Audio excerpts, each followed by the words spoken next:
C'est une tradition pour la première dame Dominique Ouattara. Chaque année, à l'orée de la fête de Pâques, l'épouse du chef de l'État traduit sa solidarité à la communauté chrétienne avec un important don de vivre et non-vivre. Un acte inscrit dans l'esprit du carême chrétien qui invite à la charité envers les plus défavorisés. Madame la Première Dame, je puis vous assurer que c'est vivre et non vivre que vous offrez, c'est des montagnes de dons que vous offrez à cette occasion sont des précieuses contributions qui apportent aux personnes démunies de nos communautés non seulement de l'aide, mais aussi de l'espoir. Madame la Première Dame, les autorités religieuses ici présentes voudraient par ma voix vous exprimer encore une fois leur reconnaissance pour votre bienveillance et prie pour que vous soyez bénis et votre époux aussi, notre président, pour la gentillesse dont vous faites toujours preuve. Nos deux communautés ont vécu un temps fort de grâce où nos prières pour la Côte d'Ivoire sont montées ensemble vers Dieu, vers Allah. Pour la ministre de la Cohésion sociale, à quelques jours de la Semaine sainte, la charité prescrite en temps de carême doit être un mode de vie, à l'image de l'engagement constant de la Première Dame. Cette proximité de partage avec vos concitoyens est également le témoignage éloquent de la politique à visage humain de votre époux, le président Alassane Ouattara, grand artisan de la Côte d'Ivoire solidaire. Des mots soutenus par le ministre de l'Intérieur.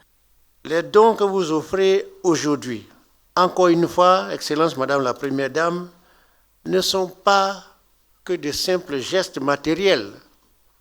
Ils sont chargés de symboles et porteurs de sens.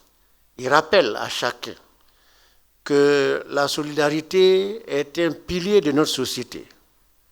Il rappelle que la compassion doit guider l'action publique et que l'espérance reste la plus précieuse des nourritures. Pâtes alimentaires, sacs de riz, de sucre, de lait, d'huile devraient soulager de nombreuses familles en cette période de partage. Le carême est un moment important de la vie chrétienne qui nous invite à l'introspection et à la prière. C'est aussi l'occasion de réaffirmer notre engagement envers nos frères et sœurs.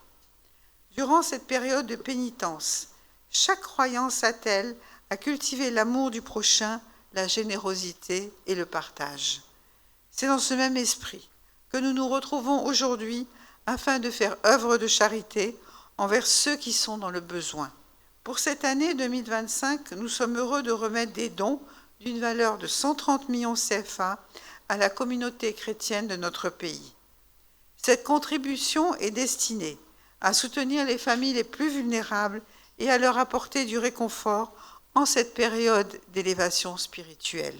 La Première Dame n'a pas manqué d'insister sur l'importance de l'unité et de la fraternité. J'émets les vœux que ce temps de carême soit pour chacun un chemin d'amour et de foi.